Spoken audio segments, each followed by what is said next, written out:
My name is Julia Baird. I am a journalist, a broadcaster. I've worked in the States and I've worked in Australia, and I've watched audiences transform, disappear, morph, kind of like a stress ball. They vanish in one area and balloon in the other. I don't think I've ever seen, though, such a time where we are examining what it is the audience wants from financial necessity. And it's amazing, actually, that we would be having discussions like this so tardily. We have three esteemed speakers. Before I invite them on the stage, just the housekeeping. I know you all have your phones off, but just to double check in case you've just walked back in to remember to do that. Actually, you can just put it on silent, because if you want to keep tweeting to PKF, you're all more than welcome. Now let me just introduce our speakers. I'm going to call up, first of all, Hal Crawford. He is the publisher on the panel, who's had a very interesting background career as a journalist, because he began at the West Australian magazine, at the newspaper, doing the police rounds that every young cub reporter should do, ended up in the Netherlands working in radio, came back to teach journalism at La Trobe University in Melbourne, and now he's overseeing the Ninemsn content division. So it's 80 content sites across the web portal, Bing and MSM products. Now, the three largest sites there are Nine News, The Fix, which is entertainment, and the wide world of sport. So we have someone here who is commercially successful with engaged audiences.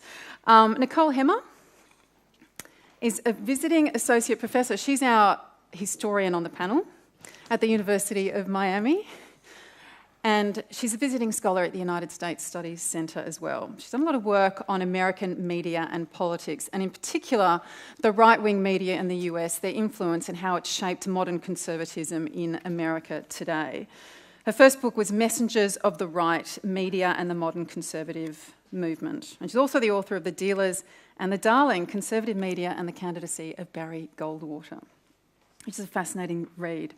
Jonathan Rauch is a senior fellow at the Brookings Institute in Washington and the author of 6 books and many, many articles, of which my favourite of all time is an article he wrote in 2003 on caring for your introvert, which I think might have been overtaken by Anne-Marie Slaughter's article last year on whether women can have it all, but before that brought more traffic to the Atlantic website than any other article ever written for them, which I think says something extraordinary about introverts and online. And it's also very, very funny. If you have time, I would really recommend looking that up. He's a contributing editor of National Journal and The Atlantic, which is doing very, very interesting work online. And in 2005, he got the Golden Apple, the National Magazine Award, for a series of columns that he wrote. So we're thrilled to have all of them here with us this afternoon to be talking about the engaged audience. The way we're going to structure this is we will have each of the speakers will just throw out some of their initial thoughts. We're going to have a discussion, and at the end we'll have 10 minutes for questions, and I think there'll be bells to remind us of such things. So the impact of social media on journalism impacts the way we talk about news, we think about news, we produce news, we understand news. And I'm going to ask Jonathan, first of all, to kick off with answering the question from your own experience about whether social media has delivered the revolution that it promised it would. No. Next question. Thank you, Julia. I looked at my notes on the agenda, and it said enraged audiences. I looked again, realized it was engaged audiences, but it might just as well be either one these days. So I actually decided to do a little research and talk to a whole bunch of writers and editors I know in mainstream media, taking as the question, what is the effect of social media, not so much on the business model or on what the audience is doing, but on the practice of journalism, which I took to be our question. And the answer that came back resoundingly from, we're talking newspaper, former managing editor, and magazines, and new websites, and so on, is you may remember 10 years ago there was a lot of hype about social media. It was going to change the newsroom. It was going to bring the community inside. We were going to be in constant interaction with our readers. It was going to change the news agenda, the way we reported. Well, no, it's been a tool. And it's a useful tool, but it has not been a transformation. What people are saying is kind of what you expect them to say, which is really only two things matter. They're Facebook and Twitter. Reddit is kind of coming up from behind, but that's it. Comments, no one pays attention to, except you can sell ads against them as free content. People are using new media, social media, for traditional ends primarily. That is, they're getting leads from it. They are engaging audiences. They are promoting their stuff. They are broadcasting. It's a good way to plug into your community, but these are all things journalists have traditionally done. And no one said, this is sort of the new number one way I do my reporting. They all said, this is, 2 or 3 or 4 on the list. It's nice to have. So this has all been helpful, but not epical. I call it the revolution that didn't happen. But there was an interesting footnote that came up in the course of talking to people, which does show, I think, some promise for some interesting changes. And that is the recent shift from search to share, which people are saying is really potentially quite significant. And the reason for that is in a search world where you're looking for eyeballs and people are finding you on Google, you're going straight to the bottom of the barrel, right? If it's the cat pictures that bring in the eyeballs, you go with the cat pictures. People say now search is beginning to be displaced by share. At places like Atlantic, 40-50% of traffic is now coming from share, and it's a very different way to find content, much more quality-oriented. If somebody recommends something to you, they've probably given it a considered judgment. Share allows people to move up the quality change instead of down the quality change in order to chase eyeballs, and it allows people to penetrate deeply or more deeply into personal networks. So people see that there's a lot of potential actually for sort of beginning to reverse the downward spiral as we move from search to share. So I'd conclude that that's kind of the trend to watch. And just to follow up on that, I mean, your point about quality and sharing is one thing I noticed in some research about Twitter was that if you look at the articles which are the most heavily shared, and perhaps this is obvious, perhaps it's a sign of where we've come from. I don't know if it's a sign of where we're going to, but that those that are most shared come from the conventional sources. It'll be from the New York Times and from the Washington Post. So in a way, that shores up the brands which are in other ways under assault from social media. Would you agree with that? Yeah, that's exactly what people are telling me, that share, unlike search, will reward a high-quality journalistic effort that it takes a newsroom to produce. People will say, I like that, I remember that, I'm going to recommend it to Julia. So they're saying what we have traditionally done now has more of a business model in the share world. It's no guarantee, but it comes as a refreshing change after 10 years of hearing the opposite.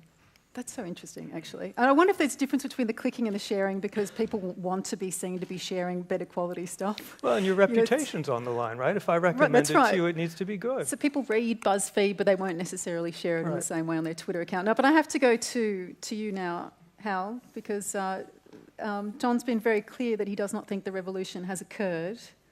What do you think as a publisher, what has been the impact of social media on the way we report and consume news? Well, I think John gave a really good summary, actually. I wish I could bring some controversy. It's certainly, the revolution didn't happen the way we thought it would, and that's generally the case.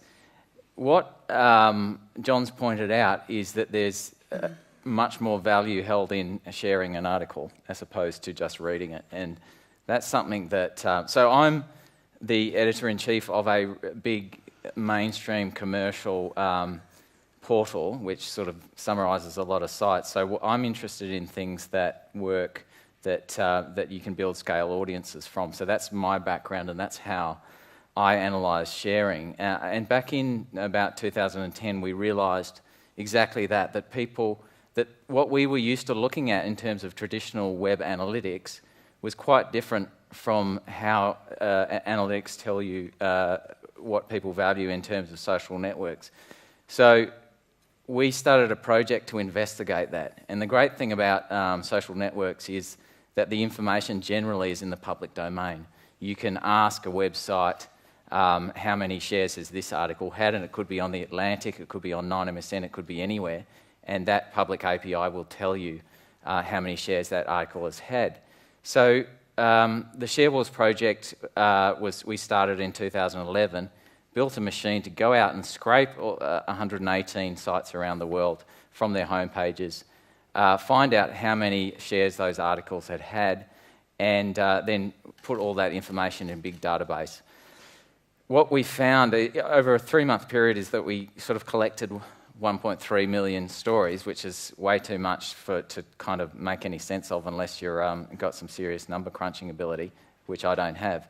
But even just looking at that set was absolutely fascinating. I think everyone here who's interested in stories would just love to look through that. The first 200 on that list, they were almost distilled essence of inability to tear yourself away from the page.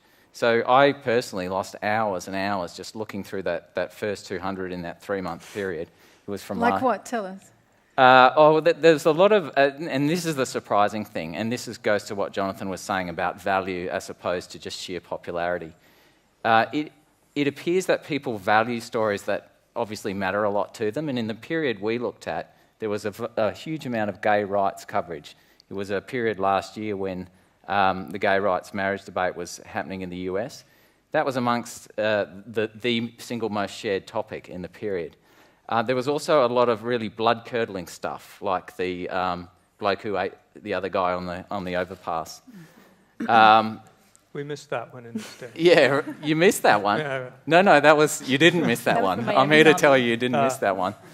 That received no one in your something circle like shared it, John. Yeah. But the fascinating thing about the mix is it's not quite traditional news values, but neither is it bottom of the barrel, 10 years ago, how can we get a click values? It's something entirely new, and I think that mix and the feedback loop that you get from that amazing amount of direct traffic that you get from social networks is actually affecting and changing the mainstream content mix. But how do you, I feel like I'm asking KFC for their secret ingredients now, but Yeah. how do you describe that?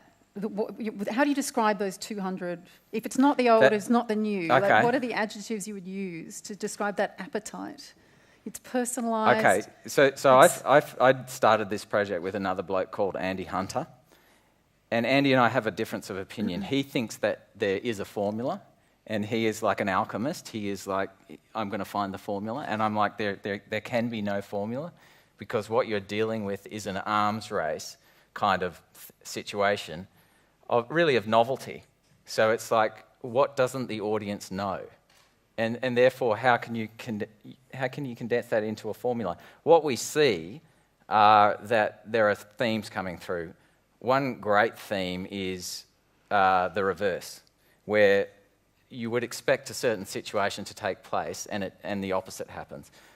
For example, a toddler smoking a cigarette. That's a really facile example, but that's a great reverse. An adult behaviour in a baby, and it gets shared amazingly. There are other things, but if you can sort of get a reverse situation, then that seems to be highly shared. The whole idea around what we're investigating is, because that kind of thing fuels the cycle, you get 50% of your traffic from that, your editors will start looking towards that, the news mix gradually evolves. If I could just add a footnote to that, I would take your side in that debate based on my conversations with people. I asked the same question you do, so what are they sharing?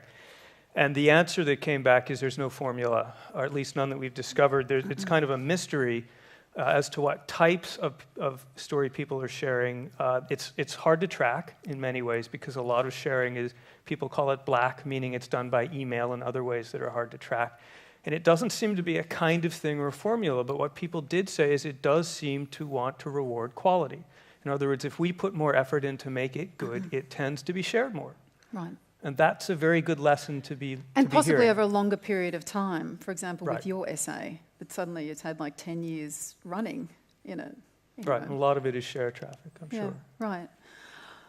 Now, what do you think as a historian, Nicole? Like, how do we view what's happening to participation of the audience? Like, and how unusual is it? I was oddly enough reading some archives about the 1848 revolutions in Paris recently, and they were describing how people were waiting to get the newspaper, and there were clusters around every streetlight.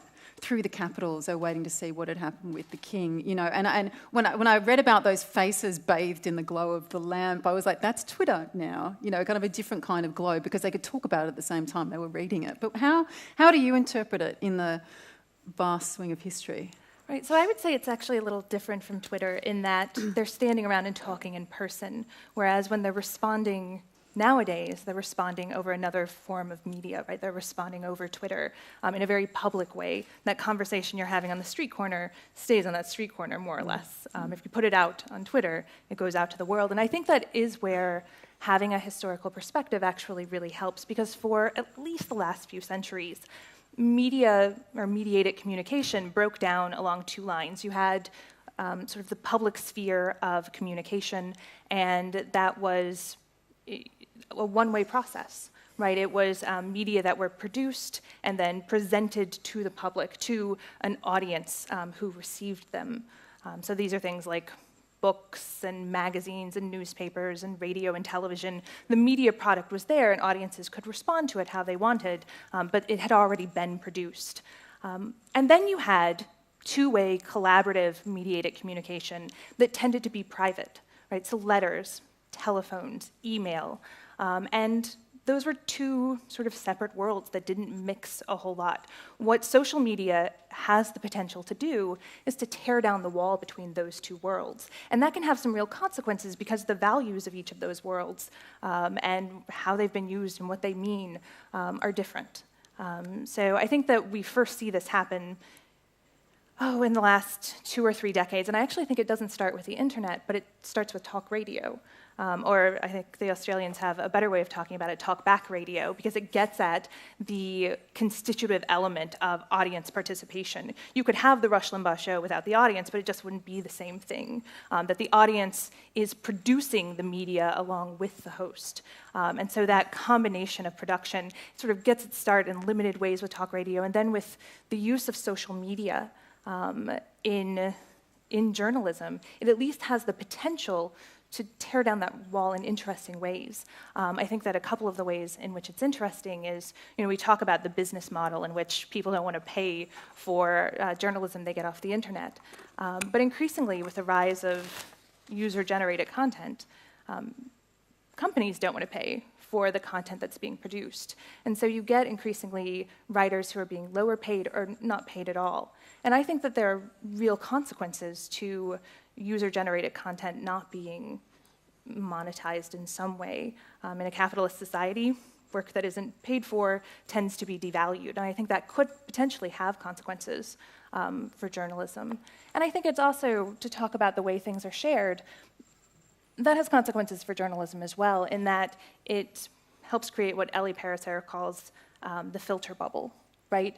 The people who are going to see what you share are the people who are in your network of family and friends. So people are much more likely to click on a link and to read an article if it's shared by someone they know. And on the one hand, that's great. It gets them engaged. On the other hand, to the extent that your family and friends share your values and share your experience, that could limit the types of things that you're exposed to.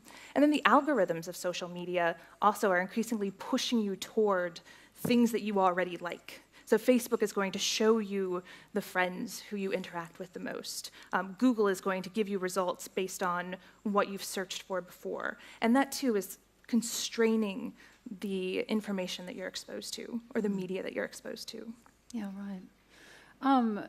But do you see it, it's such a startling difference now in terms of the outcome. On its prima facie level, it surely is a great improvement that so many more kind of people are involved and there's so many more resources. If you look at the Crimean War, 1854, the first time they had a foreign correspondent, it took them 2 weeks to get his letters to find out that the battle had been a disaster and they didn't have any boots and, there were no bandages for the men. But now, obviously, that couldn't happen in real time without social media, but social media has such a strong impact on all of that. So, right, and I don't mean to suggest that it's solely a negative thing. I think that wider participation is amazing, but increasingly the amount of journalism to which people are responding is shrinking in the sense of paid traditional journalism. And so you have all of these people participating in new ways, but what they're responding to is shrinking at the same time. So thinking about what the implications of that imbalance is, that might just be because we're in a transition moment. Could be that journalism will flourish in new ways and traditional paid journalism will flourish in new ways, and it'll work itself out. But at the moment, it's imbalanced, and I think that's something worth attending to. Well, aside from the issue of paying writers, John, which I'm assuming you think it should be something that is happening. Don't get me started. Yeah, that's a whole separate conversation. But, and the impact that will have, which is, I think, demonstrable. But what do you think the impact on journalism is now? How does it actually, has it been getting inside your brain? No. In the way you mean social media per se? Yes. I think I'm like everybody else. I won't speak as much to change in audience behavior, where I think some of these bubble issues are probably real. But in my world, in terms of journalist behavior, when I ask myself the same question that I ask all the other people I talk to, the answer is the same. This has not fundamentally altered what I do as a journalist. It's given me an additional resource. Twitter is a handy way to ask people a question. It's a good way to monitor what's hot, but there have always been ways to do that. This is just another one. One thing that I think will not happen is, I think if social media were going to reinvent the news business, it would have happened by now. It hasn't. It never will. You're always going to need editors, and you're going to need writers who are doing some professional filtering. You're always going to need an establishment with a significant newsroom investment.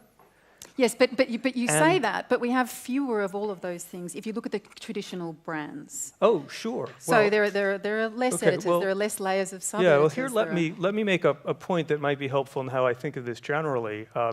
Something I kind of wanted to stand up and shout from the gallery during the earlier sessions. I think, at least to me, it's extremely important to remember throughout all the conversations we hear today, there is not, in my opinion, a fundamental failure of the traditional journalism model to serve the consumer.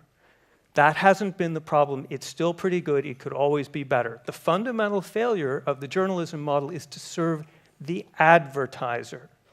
The advertisers went away when the metrics began to tell them they didn't have to take out the full-page ads in order to reach the people they need. They had to pay much less for those people. The business model is collapsing because the advertisers are leaving. In fact, the mainstream media have higher reader penetration, larger readerships than they ever had in the past. This is a business problem primarily. Mm-hmm.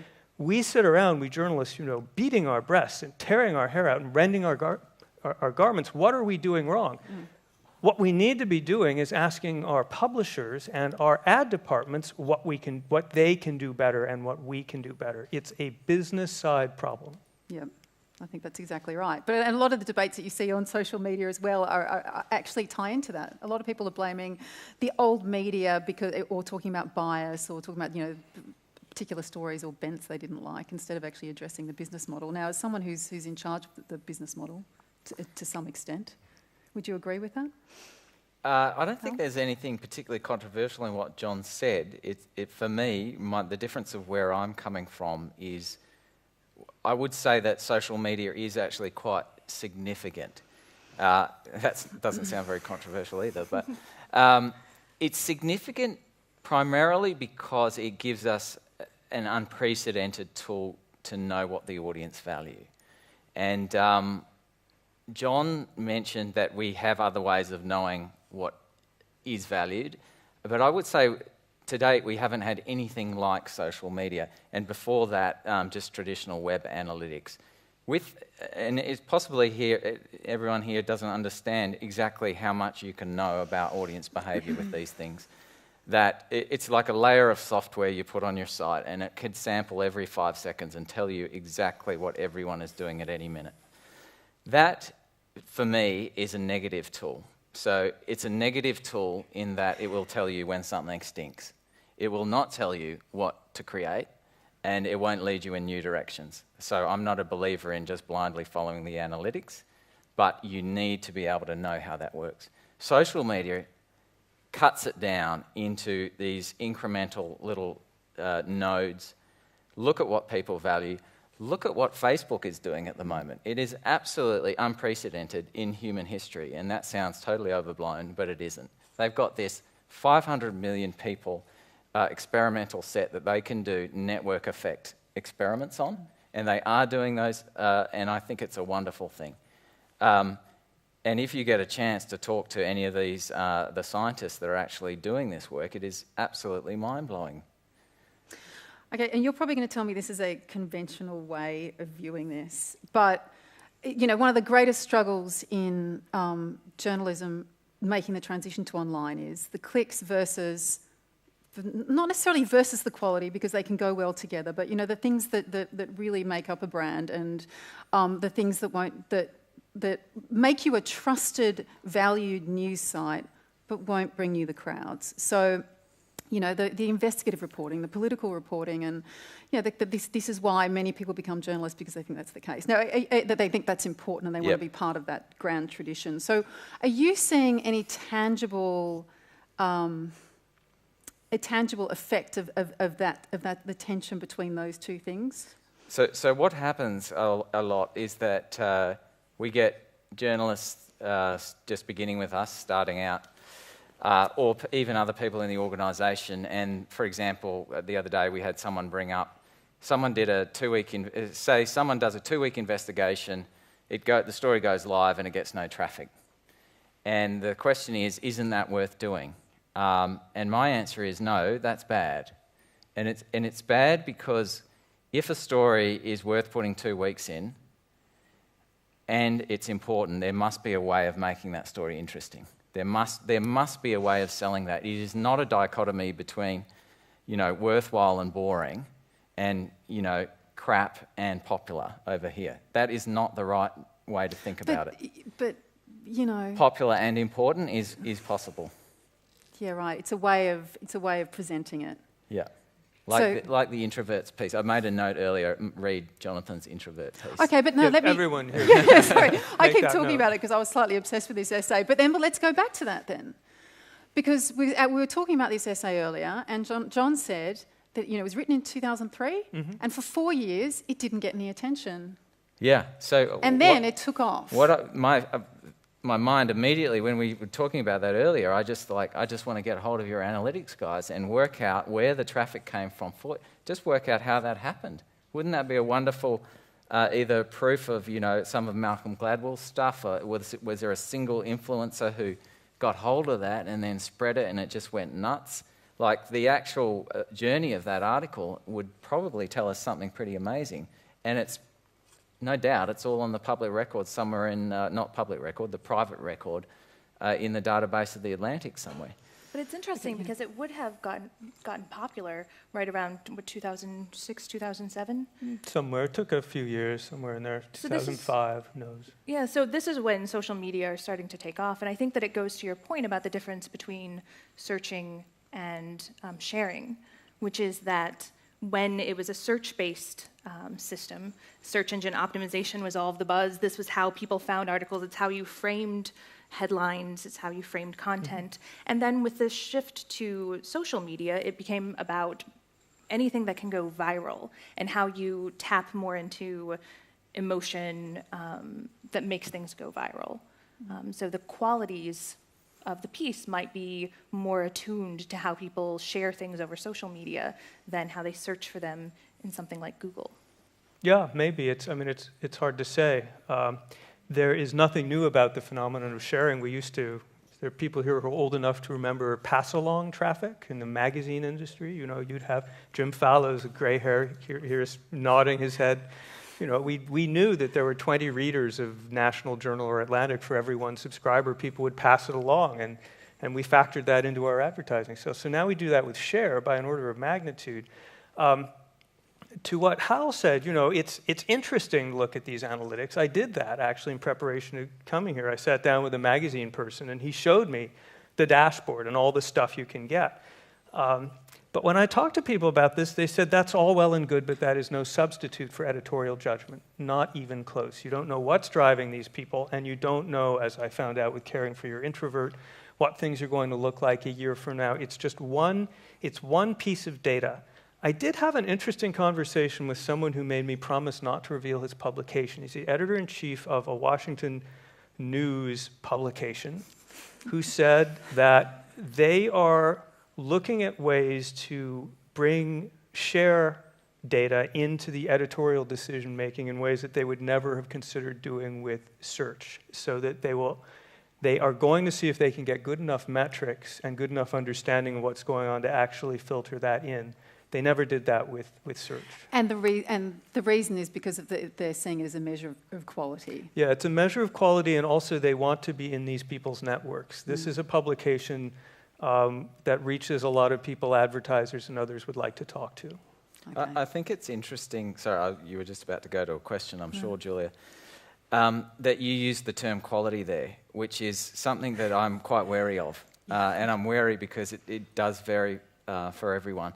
If you use the term value, a measure of value, I think that you do hone down on something a lot better in terms of, just from within the industry, what is valued by the audience is a mindset to go into the business with, whereas what is quality, it's kind of like, it's very hoity-toity. You know, I'll tell you what's quality. Yeah, right. Yeah, No, I'm I think for that's that. interesting. Yeah. Put me down as a quality guy. Yeah. You're on the hoity-toity I mean, side. value is fine, but I think there ought to be independent standards of judgment, and they don't need to rule in every case on where you spend the money and what you play. But I think it is important to maintain independent standards and the notion that independent standards exist. I want to come back to both of you and ask you for examples of stories that would not get clicks, but might fall within the quality/valued, that, like you were talking about before. But before we get to that, The while incredibly you're still important, pondering worthy story that no one reads. Yeah, but see, worthy is the loaded term as well. It's going to be hard to argue that one. Okay, let's come back to it. But because I wanted to ask you, Nicole, your research into the conservative media in the States, how does that play into this? I mean, Fox has obviously been phenomenally successful. It doesn't need to be said. What lessons can be learned from the way they've understood and engaged with their audience? Well, I think it's exactly that they have engaged with their audiences, that their audiences are engaged partly because of what Annabelle Crabb was saying yesterday about these communities of ideology. But they started with something fairly different from where everyone else is starting from in the social media age, which is that they threw into doubt the original media model. They managed to reclass all media as ideological, so you have either liberal media or you have conservative media, but there's no sort of independent ground in between. And that helped develop an audience, because once you say that all media are political and ideological, and if you're a conservative, you should be tapped into conservative media, everyone else is tapped into liberal media, it becomes part of the conservative identity to search out ideological media, because it's part of a worldview. And once you have that, then you get these very loyal audiences, these very engaged audiences. So on the one hand, it's political, but then when you get the development of talk radio and that sort of engagement, that sort of collaboration, where people feel like they have a voice in the media that's being created, even though it's very carefully curated. For a show like Rush Limbaugh or Sean Hannity or Glenn Beck, they're really driving the content. They're really shaping the discussion. But the idea that you can be part of that, even if you never are, makes you a more engaged, a more loyal, and in some ways a more partisan audience, because you hew more closely, because it becomes part of your identity. And MSNBC tried to adopt some of that, right, and become very more strategically more partisan as well. And I don't know, I haven't checked it for a couple of years, but the wisdom seemed to be that was working for them. I mean, certainly in the... Well, they're not doing as well in the ratings. I don't think that seeking out left-leaning media is yet a constitutive part of what it means to be someone on the left in America, like it is to be somebody on the right in America. Once that becomes an important part of what it means to be a liberal, then I think you might see a change. You might see MSNBC or some alternatives numbers go up, but I don't think we're there yet. Okay, can I return to this question? which I can't. I just want to tap into the idea of of the tussle between. or your statement that if it's good journalism and if the audience needs it, it will get clicked on. But what about examples like a lot of newspaper editors in Australia have said for probably the last 15 years that people don't want to read about Aboriginal Australia, for example, and yet the editors will say this is an important issue and it must be covered, and this is probably because there's a bunch of white people in the room talking about it. To be honest, so how do you resolve questions like that?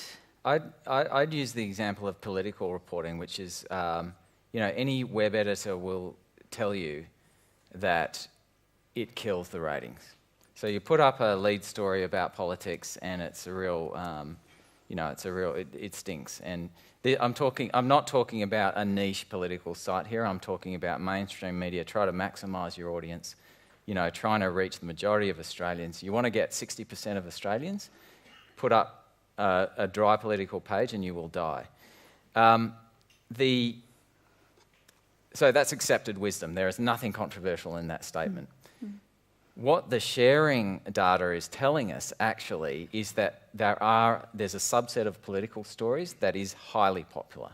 And that's what's so wonderful about doing this research into value.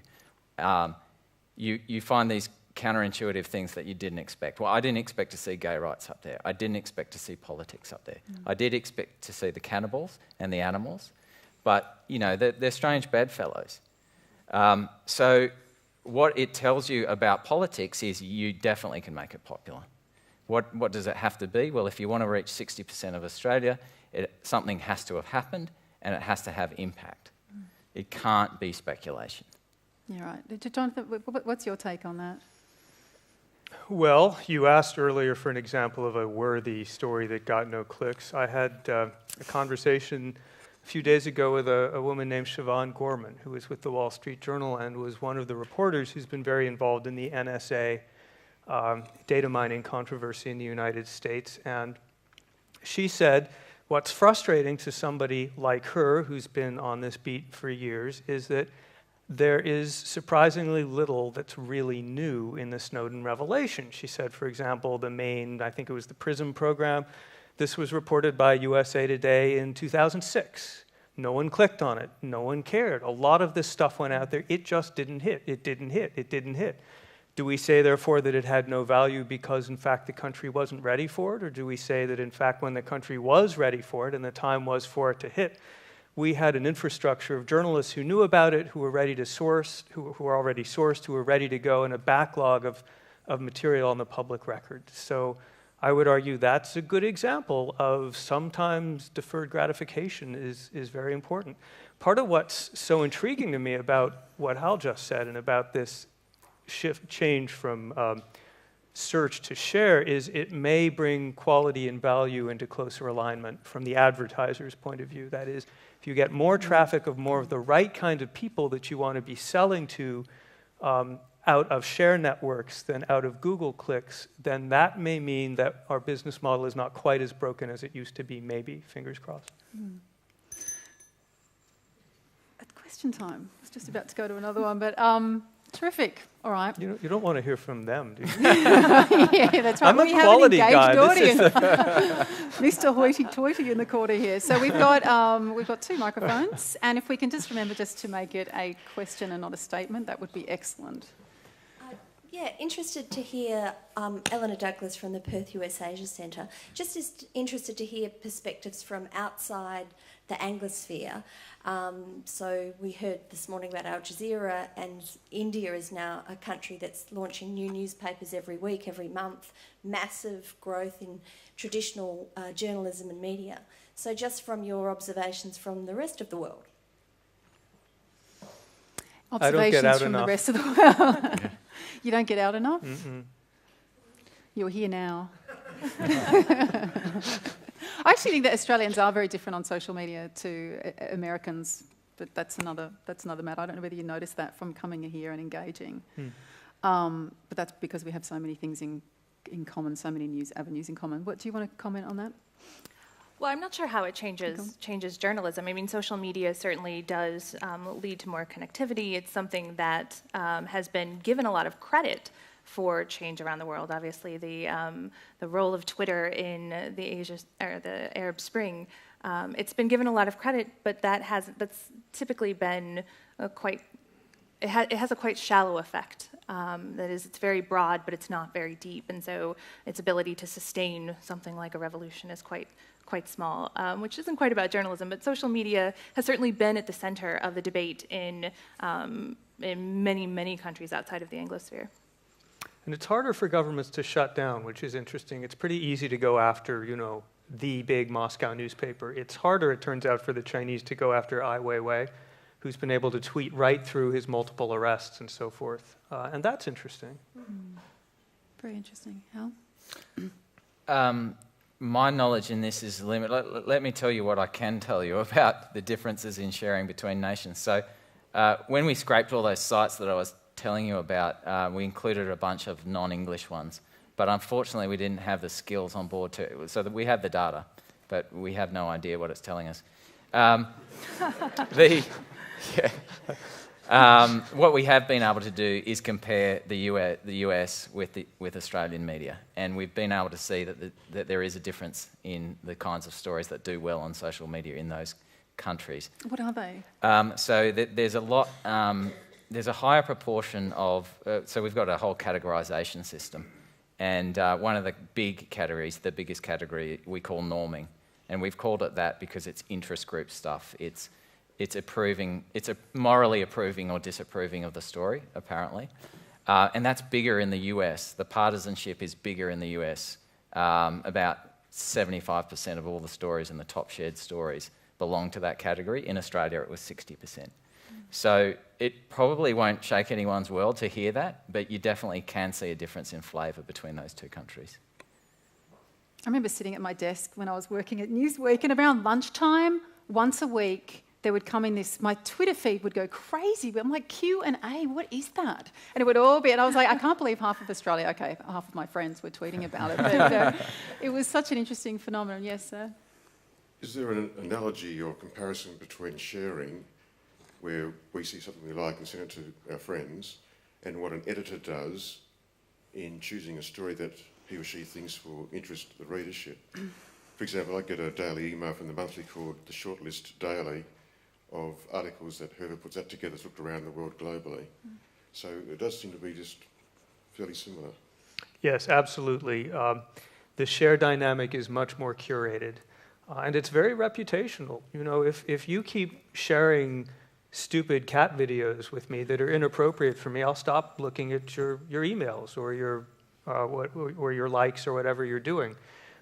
Anything my sister shares, I always read because I know it's going to be good. So we've got our reputations on the line, as editors do. We are curating as editors do. We're acting as each other's editors. But what we're doing is editing mainline publications for each other. Do you want to chip in? Well, Interview? Yeah, it's. I think it's a great, almost observation, that question, and it's absolutely the idea of sort of parallel processing. There's the mainstream here, and the editor doing that, and then your parallel editing to your friends, I think, is a great way to describe it. Because Jonathan's brought it up twice, I would like to clear up the whole cat thing. Oh, thank you. Yeah. I've been wondering. So dogs are twice as popular on social media as cats. The myth making. Yeah. Wait, what's the most popular animal then? Is it the dog? The dog, yeah. Okay. We all learned something today. Thank you very much. Thank you. Interestingly, in the monthly daily list, they always finish at the bottom with some unusual, quirky thing which isn't really serious, but it could be great photos or it could be dogs. The Atlantic does great photo essays. Hi, this question's going to display my ignorance. We're often told by Rupert Murdoch, among many others, that we've been absolutely mad for the last 40 years to try to sell news online for free, and we should put up paywalls, and he's putting up paywalls, and we're told that is at least one of the answers. How do you monetize the sharing if you're doing it from behind a paywall? How do you reconcile those two things? I don't actually understand that. That's a very good question. I'm going to turn that over to the businessman in our rank. I don't know how I became the business person around here. Elimination process. Yeah, right. So the answer to that one is that you don't. So I'm not a believer in paywalls for mainstream news organisations, and I think anything that creates friction is going to piss your readers off, and that's a problem if you're trying to build a big audience. So one answer is don't do it. Don't put up the paywall if you're a mainstream news organisation. And the solutions are all just horrible workarounds at this point, where you allow people in from social media or from search. Yeah, which is what the Journal is doing, and that's a horrible workaround. That's not an answer. Yeah, it's all very ugly. Yeah, I mean, there's a tension there, though. Of course, it's the same tension that you had with search, right? Which is if people want to come in from the side for free and you're maximizing eyeballs, you can't maximize eyeballs behind a paywall, and eventually I think we're going to have to see a sorting. You know, there's something that we in media tend to forget, which is that what we think of as quality journalism, aka what I think I do, has always been a niche product. There was a time when we decided that, you know, we were going to be a gigantic mass market global mega media operation, but the truth is that the market for foreign news in the New York Times has always been a tiny sliver of the population. Atlantic Monthly, what, 250,000 on a good day? How many? Circulation 500,000. Whoa, 500,000. Let's hear it. Now, 500,000 is a share of 300 million in the U.S. population. So some of us are going to have to realize that our bread and butter is not reaching everybody as mass market play. It's reaching the people who really care about us and giving them enough value so that they will pay for it.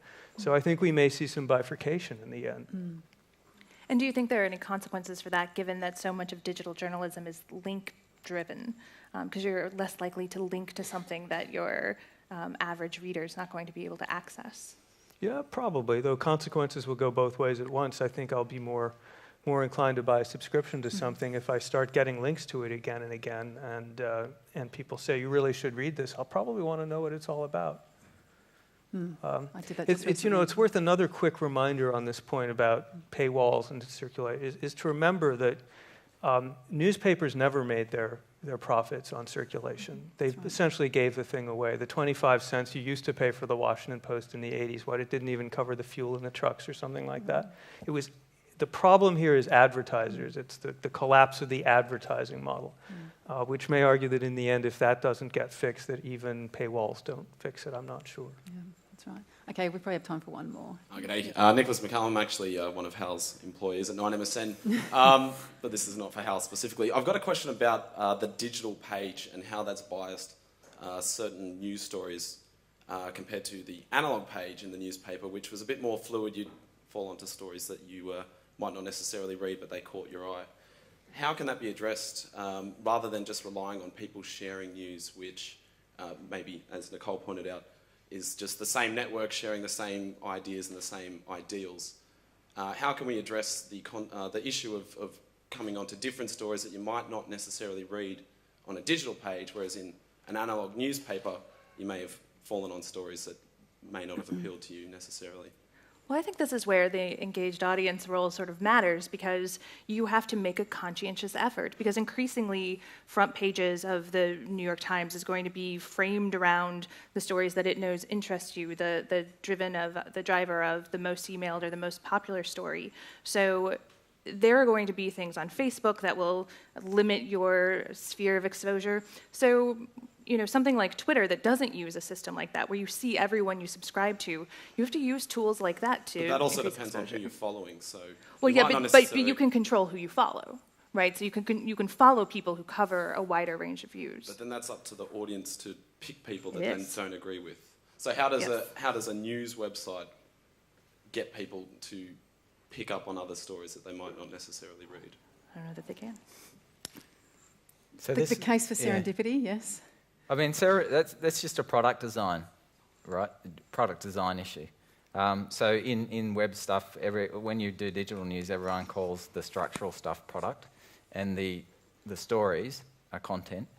The issue of serendipity and coming on a story that you wouldn't have read otherwise is just a product design issue. So I don't see that as a major stumbling block. It's just a feature of a newspaper. The filter bubble thing, I don't really buy into. I feel a bit weird, Nick, because we could have had this conversation in the office. Get busy at the office. Yeah. All right. Are we ending on that note? See you back in the office. I think someone just lost their job. No. Yeah, he's walking New out job now. in media. It's fantastic. Okay, no, that's all good. All right, well, look, before we wrap this up, everyone, don't forget there's afternoon tea on outside now. And if we want to just thank our panel.